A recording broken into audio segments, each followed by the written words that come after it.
Olá, boa noite. Estamos iniciando mais uma transmissão do canal IP de Vila Nova para o nosso estudo bíblico de quarta-feira. Você é muito bem-vindo no nosso canal, você é muito bem-vinda e nosso desejo é que você possa, ao assistir ao estudo dessa noite, ser enriquecido com a graça, com o favor, com as muitas bênçãos de Deus. Não se esqueça de deixar o seu like se você gostar da transmissão, compartilhar com amigos e familiares. E se você ainda não se inscreveu no canal, inscreva-se no canal. Nós queremos alcançar 1.000 inscritos este ano, a fim de que o YouTube disponibilize novas ferramentas para possibilitar transmissões móveis, ou seja, para que possamos fazer transmissões também por tablets e por celulares e não apenas por um notebook ou um desktop, um computador fixo. Como eu disse, então, vocês são muito bem-vindos e nós vamos começar o nosso estudo dessa noite. E hoje faremos o estudo de número 14 da série Graça que Transforma, do Dr. Jerry Bridges. Esse é o nosso penúltimo estudo. Quarta-feira que vem estaremos encerrando essa série e nos preparando para iniciar uma nova série de estudo da Palavra de Deus com você aqui no canal IP de Vila Nova. Nosso tema de hoje, então, é apropriando-se da graça de Deus. O texto que eu gostaria de ler com você é Hebreus, capítulo 4, verso 15 e verso 16. Hebreus, capítulo 4, verso 15 e verso 16.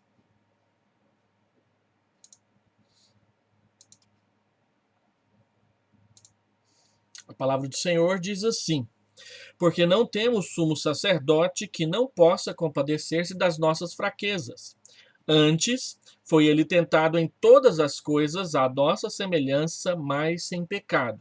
Acheguemo-nos, portanto, confiadamente junto ao trono da graça, a fim de recebermos misericórdia e acharmos graça para socorro em ocasião oportuna. Por causa de Jesus, quem ele é, o que ele fez, nós podemos nos aproximar de Deus para receber dele graça e socorro.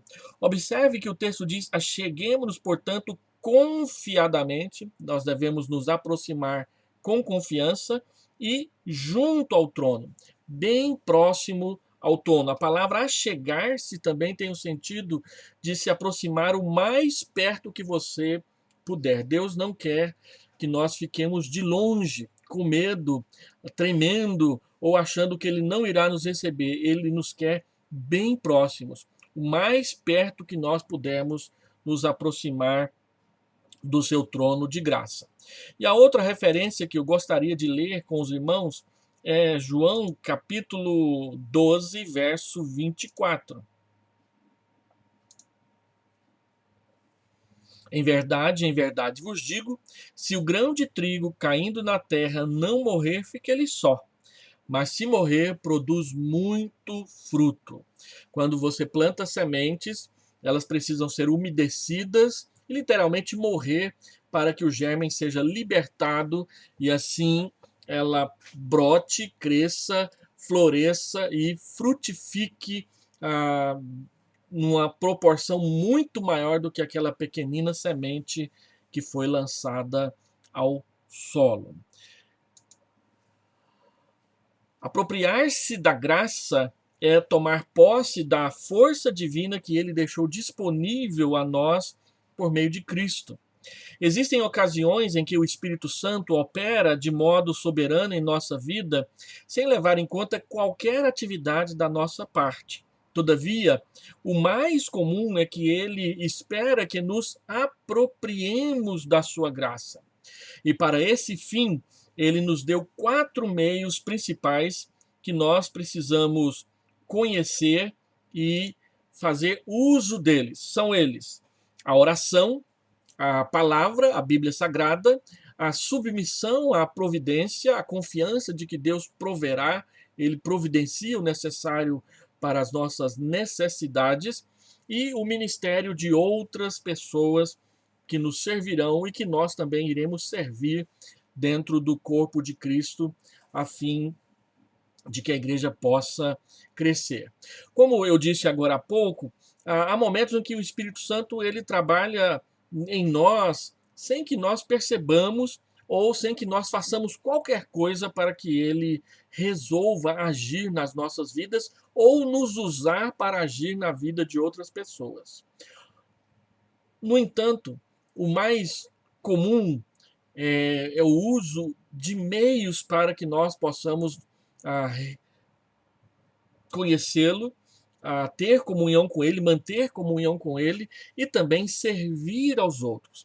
Nós temos o que chamamos de meios de graça, os sacramentos e a palavra, a pregação da palavra e o livro, a Bíblia, nas nossas mãos para que possamos usar, ver, tocar e sentir aquilo que Deus quer nos fazer em nós. Mas também existem meios que não são tão objetivos, que você não pode pegar, que você não pode olhar, não pode ver, mas que o Espírito Santo usa também. E o primeiro deles é a oração. Jerry Bridge chama a oração de o trono da graça, estar diante do trono da graça. O primeiro modo de nos apropriarmos da graça é simplesmente pedir por ela em oração. Em oração, peça a Deus, derrama graça na minha vida. Haja na minha vida com o favor que eu não mereço, seja gracioso para comigo. O Salmo 67 diz que se Deus for gracioso para conosco e nos abençoar, todas as nações da terra conhecerão a sua graça. Por isso nós precisamos, em primeiro lugar, dando maior importância, pedir. O Senhor Jesus diz que quem pede, recebe, quem busca, encontra, e quem bate na porta, o Senhor abre a porta para essa pessoa. Lembremos-nos de que a graça enquanto um favor que nós não merecemos, também é capacitação espiritual para dizermos sim ao que é da vontade de Deus. Hebreus capítulo 4, versículo 15 e versículo 16, texto que nós acabamos de ler, fala do trono da graça, eu coloquei por último aqui no PowerPoint. Isaías capítulo 6, versículo 5, fala do trono da majestade, o lugar de onde Deus reina, e essa expressão que é usado por Isaías é exatamente no primeiro encontro que ele tem com Deus lá no templo de Jerusalém. E Apocalipse capítulo 6, versículo 16 e 17 fala que o mesmo trono que derrama graça, que nos dá a graça, é também o trono do juízo, da justiça de Deus, da santidade de Deus, e nós não podemos brincar com isso. Então, Apocalipse 6, 16 e 17 fala do trono de ira e juízo sobre aqueles que desobedecem à palavra de Deus. Todavia, Hebreus 4,16 aponta para a graça que é dispensada a partir do trono, Deus assentado no seu trono, reinando sobre todas as coisas, distribui, derrama, solta, libera, dá para nós a sua graça. Foi o próprio Deus quem providenciou por meio de Cristo a propiciação pelos nossos pecados. A propiciação é o fato de que quando Cristo morreu na cruz, ele satisfez a ira justa de Deus contra os nossos pecados. De modo que, em vez de Deus nos condenar, Deus nos salva, Deus nos perdoa por amor ao seu próprio Filho que ele entregou em nosso lugar. Dessa forma, Cristo ele providenciou a propiciação pelos nossos pecados, ou seja, o sacrifício de sangue oferecido na cruz, que satisfez a justiça divina contra o pecado, desviando a sua ira justa e santa de nós. Por causa de Cristo, o trono divino não é mais de juízo e ira para aqueles que se arrependidos buscam a Deus, entregando a direção das suas vidas nas suas mãos.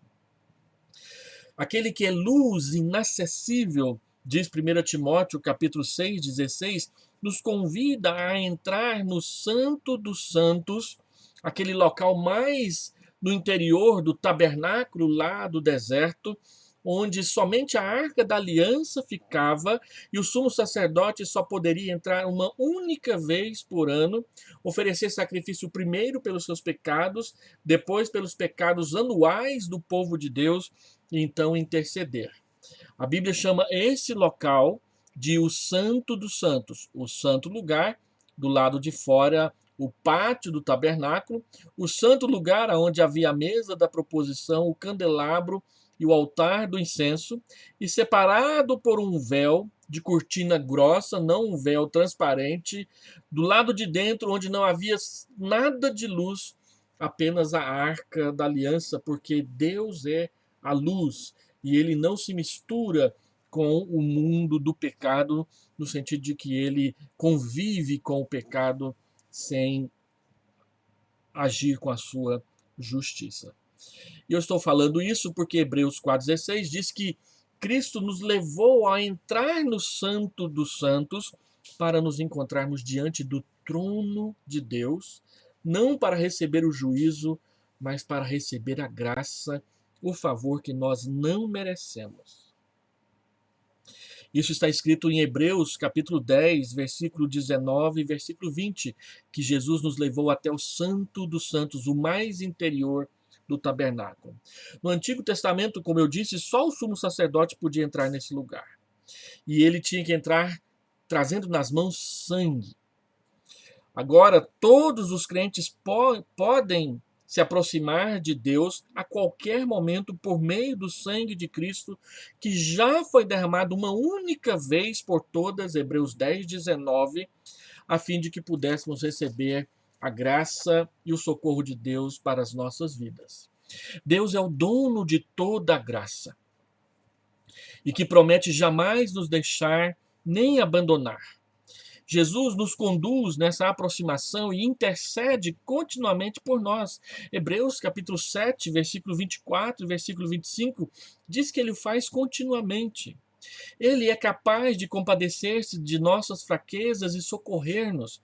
A negativa dupla no texto de Hebreus 4,15, não temos que não possa, mostra mais que a possibilidade da compaixão de Cristo. É impossível que ele não se compadeça de nós. E a razão para isso é a própria e perfeita encarnação de Cristo. Ele é totalmente humano.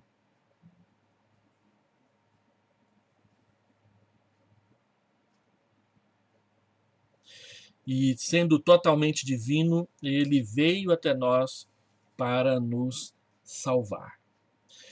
É como se ele fosse tocado por nossas fraquezas.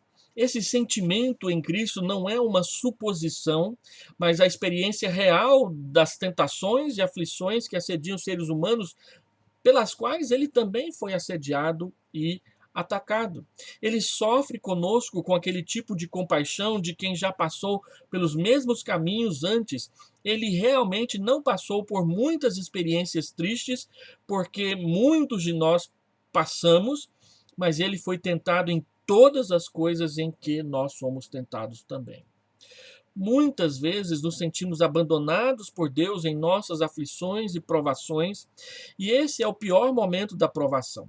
Mas Cristo foi realmente abandonado pelo Pai na cruz, quando tomou sobre si os nossos pecados. Mateus 27, 46, uma das palavras da cruz: Deus meu, por que me desamparaste? E a Bíblia diz em Isaías, capítulo 53, versículo 3, que Jesus é um homem de dores e que sabe o que é padecer. Deixa eu voltar aqui que eu acho que eu adiantei demais.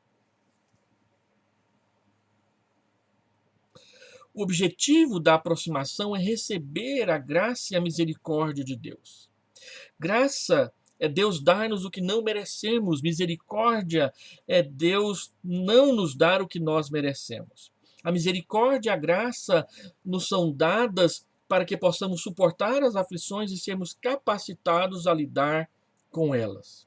Aproximamo-nos do trono gracioso por meio da oração e só entenderemos o verdadeiro significado da oração se compreendermos o que é ter um sumo sacerdote como quem Jesus Cristo é para nós.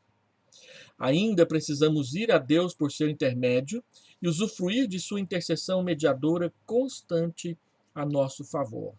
O primeiro instrumento que Deus nos dá para que nós possamos nos apropriar da graça é a oração. E a oração tem tudo a ver com o nosso relacionamento pessoal com o Senhor Jesus, porque Ele é o nosso mediador. Deus não responde a nada e Deus não nos dá nada a não ser por meio de Jesus Cristo.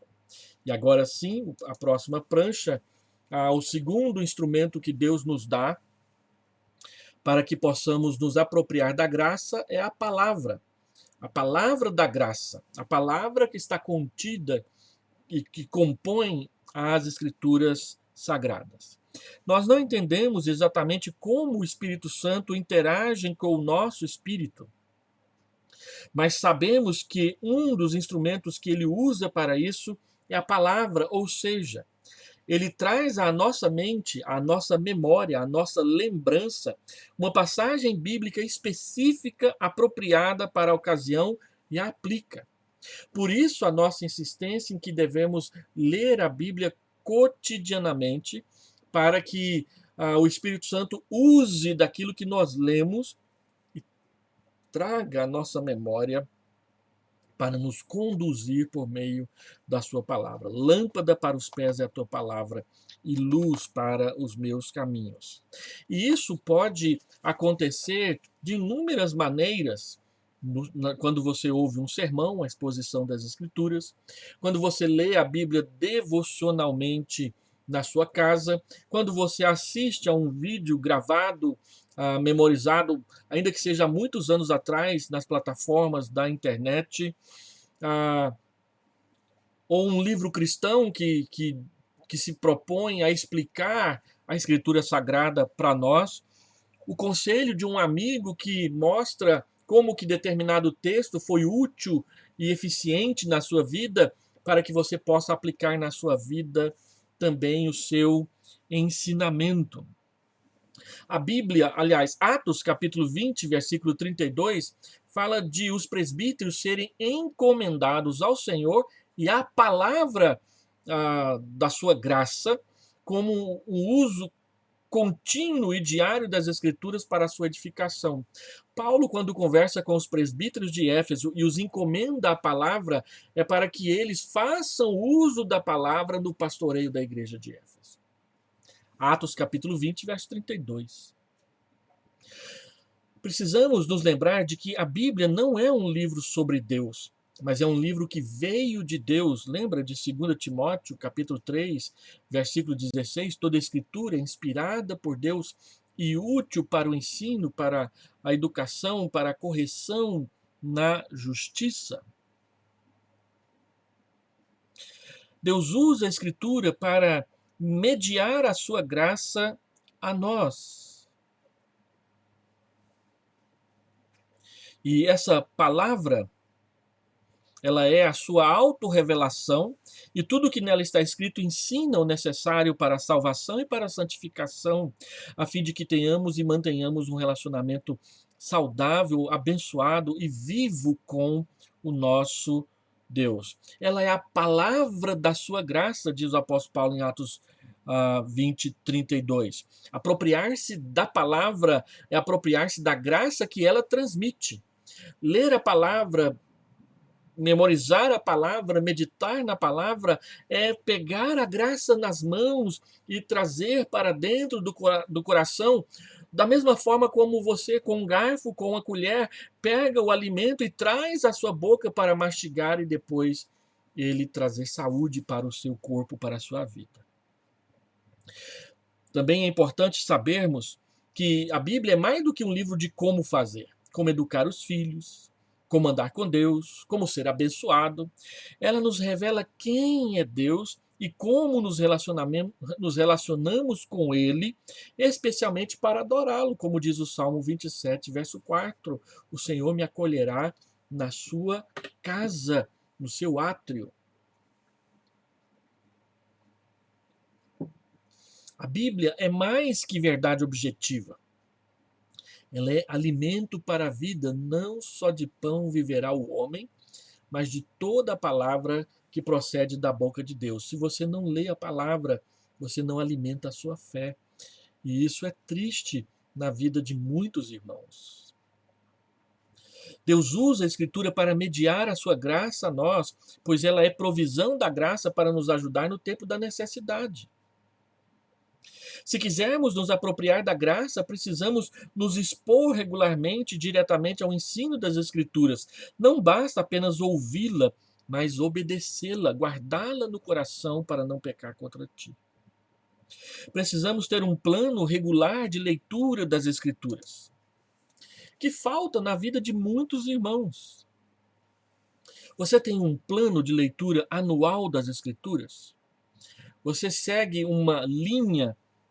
Você lê um livro inteiro? Você lê partes inteiras da Escritura?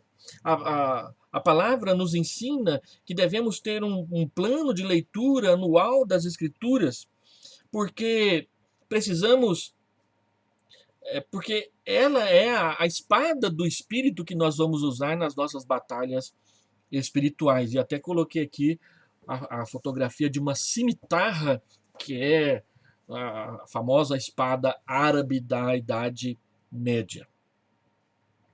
Saber manejar uma espada, não uma espada verdadeira, com corte e tudo, mas a escritura que é como espada de dois gumes. Essa aqui é de um gume só, mas a espada de dois gumes que corta dos dois lados. A palavra guardada no coração é um depósito mental que o Espírito Santo usa para mediar a sua graça a nós, qualquer que seja a nossa necessidade.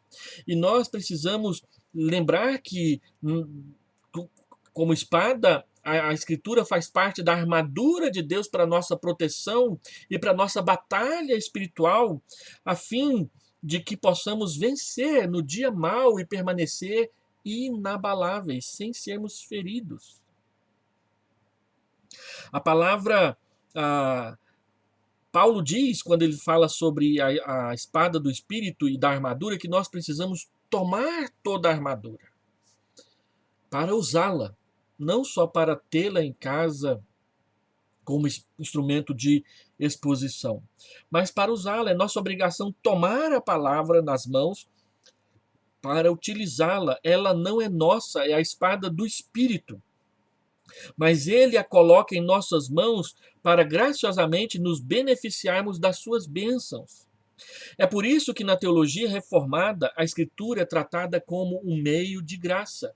Se você lê a palavra, se você usa a Escritura no testemunho e na evangelização, Deus, por meio do seu Espírito, te abençoa ao fazer assim. Por ser do Espírito, o efeito da palavra obedece ao programa do Espírito Santo e não o nosso. Por isso, a mera citação de versículos bíblicos em certas ocasiões não surtem efeito algum.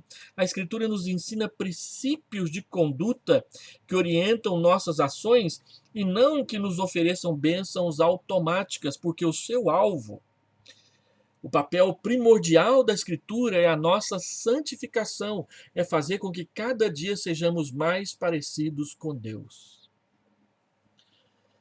É para isso que nós temos a Escritura, é para isso que nós lemos a Escritura, é para isso que nós estudamos as Escrituras, para que Deus nos santifique e nos torne cada dia mais parecidos com Jesus. João 7,17, santifica-os na verdade, a tua palavra é a verdade. Embora seja nosso papel tomar a espada nas mãos, é papel do Espírito Santo torná-la efetiva e eficaz nas nossas vidas.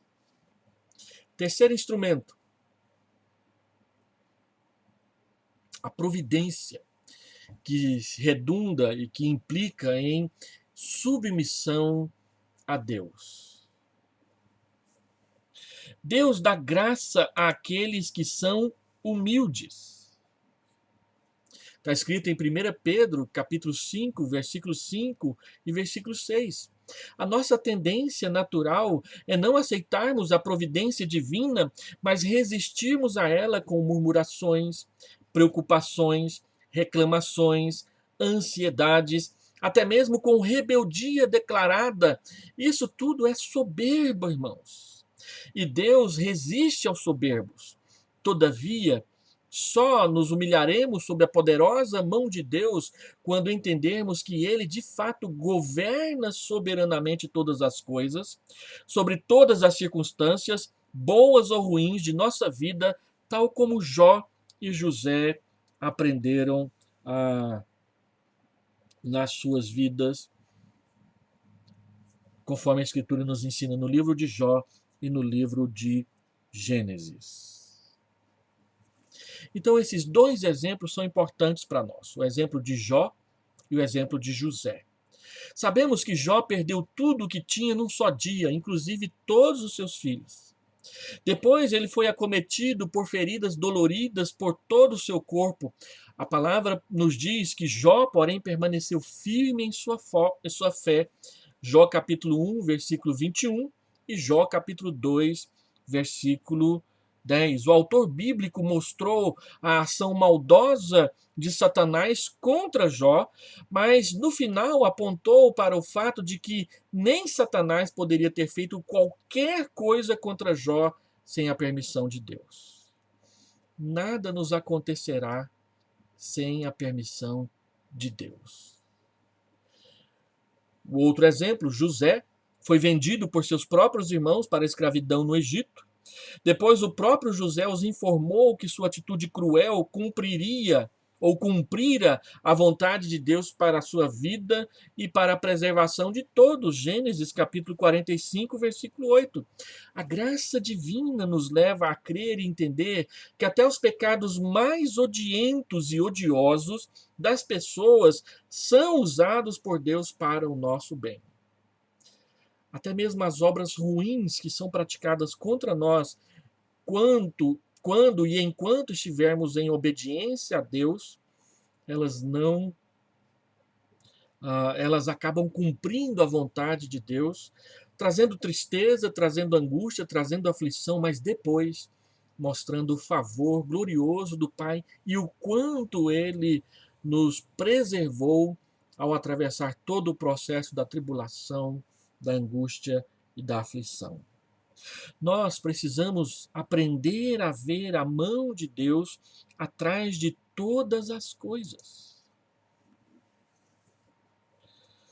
Tudo quanto acontece, acontece debaixo da sua poderosa mão sobrenatural e paternal.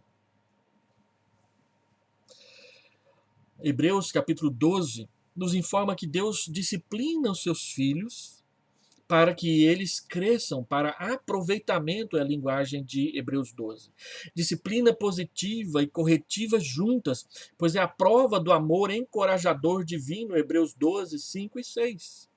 O pai disciplina aos filhos que ele ama, e essa disciplina pode ser tanto curativa quanto corretiva, consolando na aflição ou acertando as arestas de nosso caráter pecaminoso. Em tudo isso, a base da ação divina para conosco é o seu amor.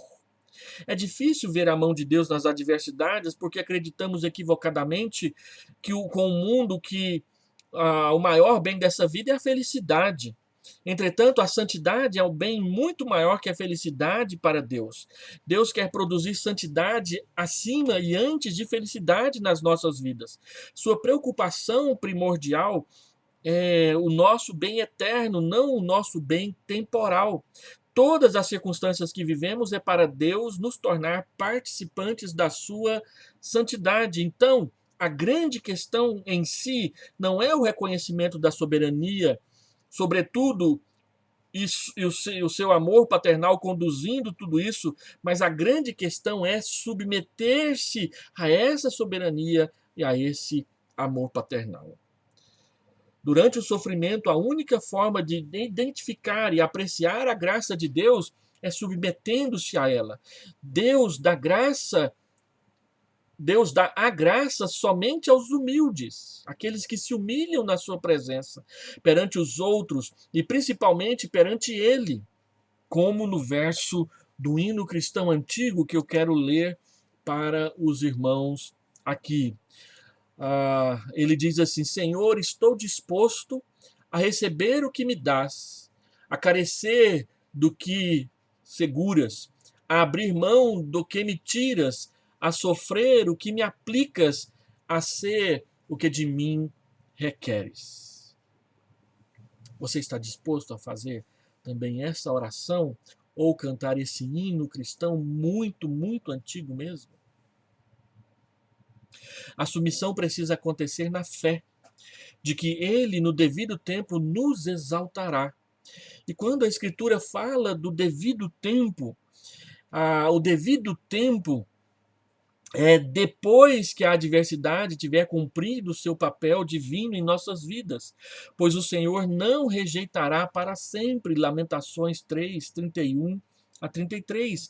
A humilhação perpetrada pela mão divina sempre desemboca na exaltação. Foi o que aconteceu com José e com Jó, foi o que aconteceu também com Jesus Cristo depois da cruz. Às vezes as circunstâncias não são mudadas, mas recebemos poder capacitador para suportá-las, pois a minha graça te basta. Como Paulo, ao enfrentar o espinho da carne, e nós vimos isso no estudo passado, há 2 estudos atrás. Uma pergunta que se levanta então para nós é a seguinte: como adquirir uma fé perseverante? A 1 Pedro, capítulo 5, versículo 7 diz: lançando sobre ele toda a vossa ansiedade, porque ele tem cuidado de vós. Por meio da oração, colocar nas costas de Jesus tudo aquilo que aflige, traz ansiedade ao nosso coração. A Escritura não dá regras, ela dá princípios. E o princípio é que pela oração eu posso sim desabafar, derramar a minha alma na presença de Deus, como Ana derramou a sua alma na presença de Deus. Lutar com Deus em oração, como Jacó lutou com Deus uma noite inteira pedindo a sua bênção, porque ele estava com muito medo do seu irmão Esaú, Gênesis capítulo 32. Então, mesmo quando Deus nos corrige, sua intenção é cuidar de nós e ainda partilha de nosso sofrimento, angustiando-se com as nossas angústias. Um dos textos mais lindos das Escrituras e que eu quero expor na nossa igreja em breve é o texto de Isaías 63, 9, que diz que com a angústia que o povo de Deus foi angustiado no deserto, o Espírito Santo foi angustiado com eles também.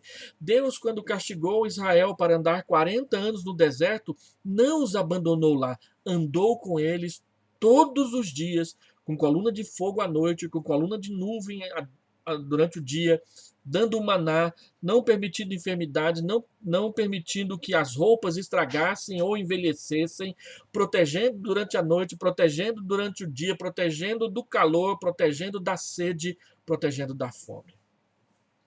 Deus não jogou Israel no deserto e os deixou lá. Deus andou e os guiou todos os dias até o último da disciplina que ele aplicou.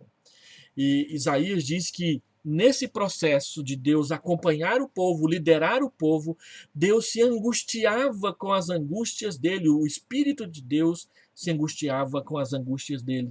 Portanto, jamais entregue-se ao fato ou à mentira de que Deus te abandonou. Ele não te abandona. Às vezes não percebemos, mas ele sempre está aqui. Então, lançar nossas ansiedades em Deus, nós o fazemos porque Ele tem cuidado de vós. A razão, o motivo para que eu coloque a minha ansiedade diante de Deus em oração é porque Ele tem cuidado de vós. Ele não permitirá que os teus pés vacilem.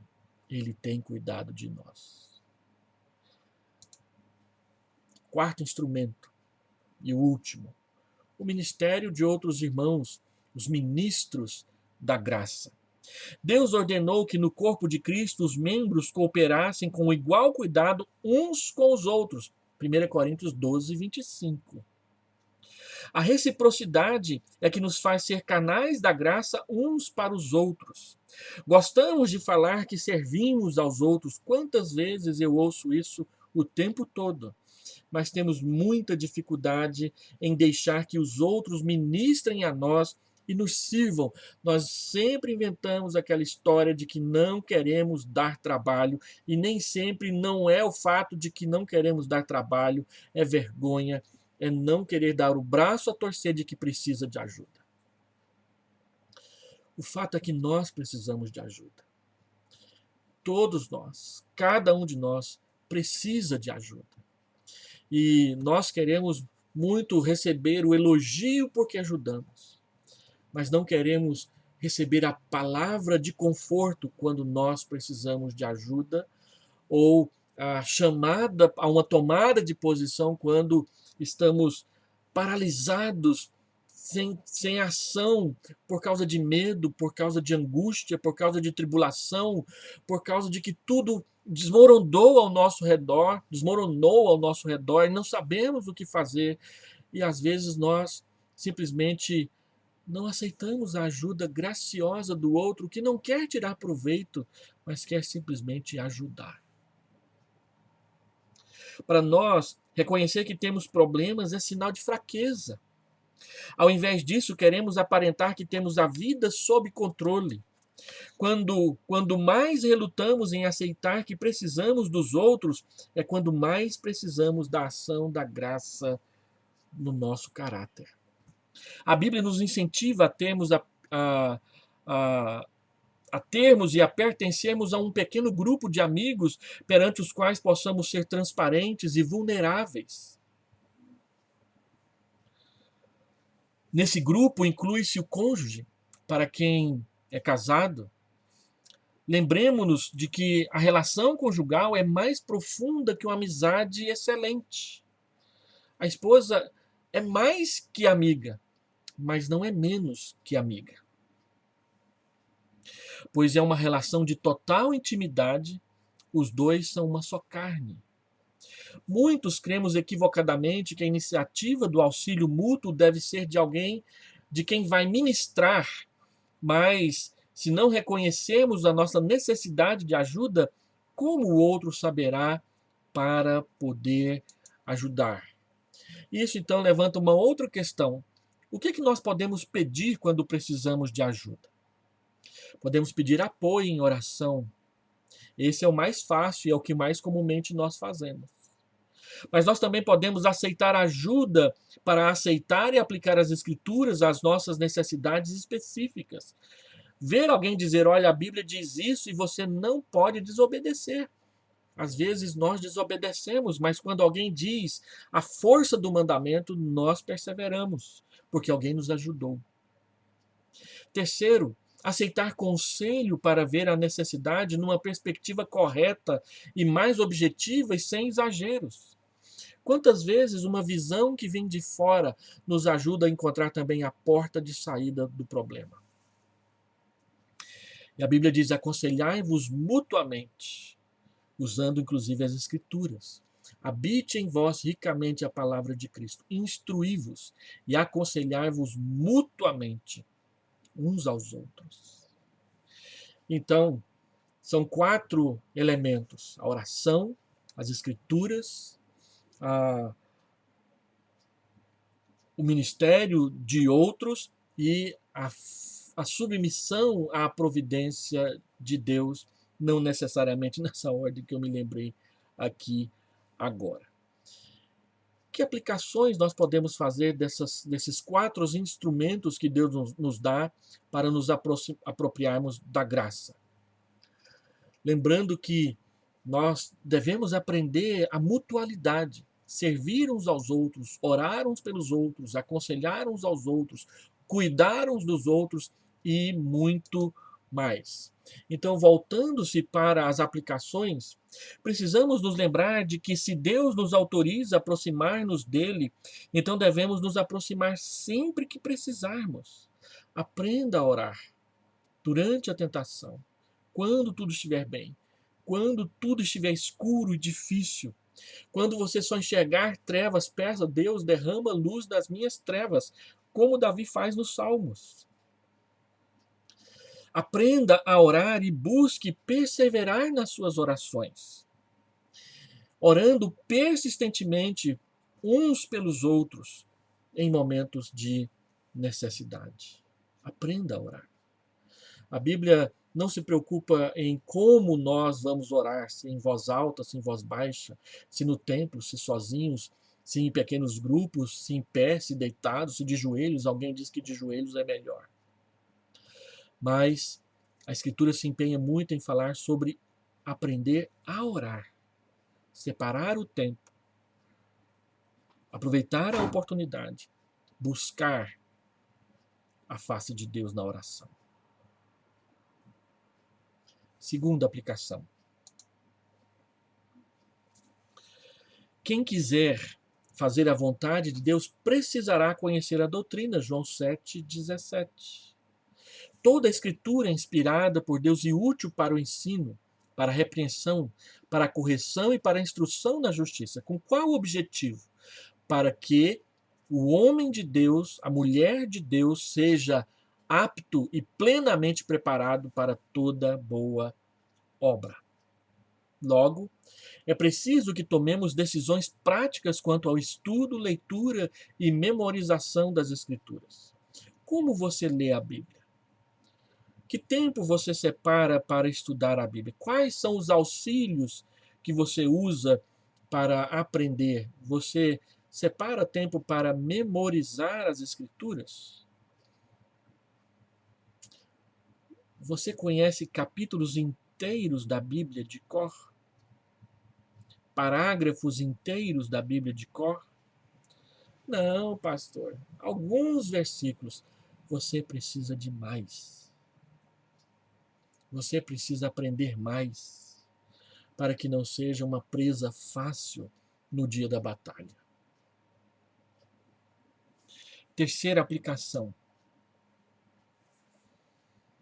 Mostrando de forma clara e segura de que nos importamos verdadeiramente com os irmãos, fazendo contato com os irmãos e expressando sinceramente as nossas dificuldades em lidar com situações de desconforto, luto, enfermidades, aflições.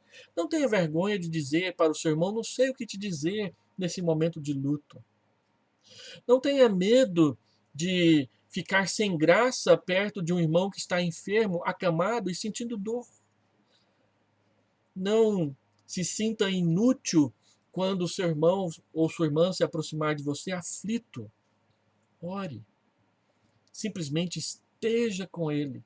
Estenda sua mão, abra o seu ombro para que a pessoa possa descansar, chorar e se aconchegar com você.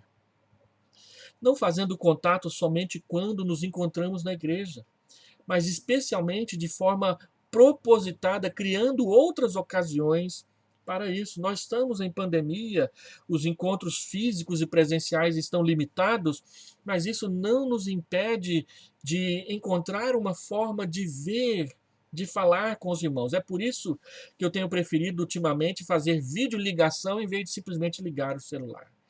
E eu prefiro muito mais conversar do que simplesmente mandar uma mensagem de WhatsApp.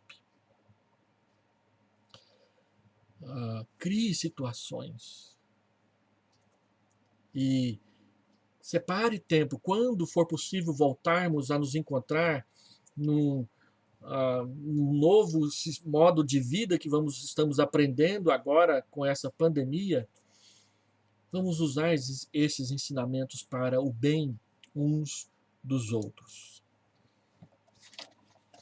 Quarta aplicação. Aprenda a compartilhar as Escrituras com sensibilidade e não como se fosse uma pregação provocativa. Fale as Escrituras com naturalidade. Não pense nas Escrituras simplesmente como uma arma para esfaquear o irmão e acusá-lo, mas também para curá-lo. A Escritura é útil para consolar, usando textos bíblicos que nos consolaram das nossas próprias dificuldades. Eu tenho vários textos que, em momentos de angústia, o Senhor me levou até eles e eu não esqueço mais deles. E eu os uso constantemente quando visito irmãos. Um que eu gosto de usar muito é o Salmo 141, quando ele o Salmo 41, quando ele diz que na doença Deus afofa a nossa cama, na nossa enfermidade ele nos assiste e na doença ele nos afofa a cama. Isso me lembra da minha mãe cuidando de nós quando nós éramos pequenos e tínhamos febre, ficávamos enfermos, acamados. Ela vinha e ela pegava o travesseiro e ela afofava o travesseiro, virava, colocava e a cama ficava confortável de novo. Deus faz isso com a gente e nós podemos fazer isso com os outros. Assim, caso você precise de ajuda, admita que precisa de ajuda dos outros e busque-a. Aprenda o significado da reciprocidade bíblica, aprenda a dar, mas procure aprender também a receber. Receber com gratidão, receber com alegria, receber com contentamento e satisfação. Hoje você ajuda alguém, mas deixe alguém te ajudar amanhã quando você precisar também. E Deus envia, irmãos.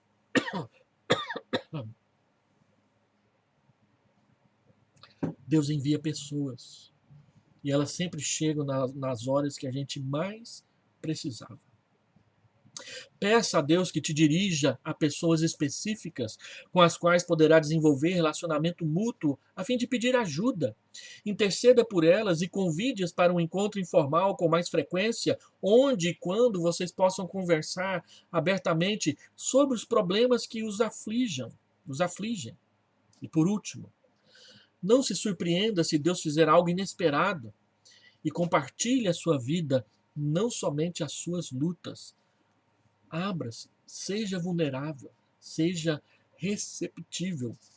Isso também é apropriar-se da graça.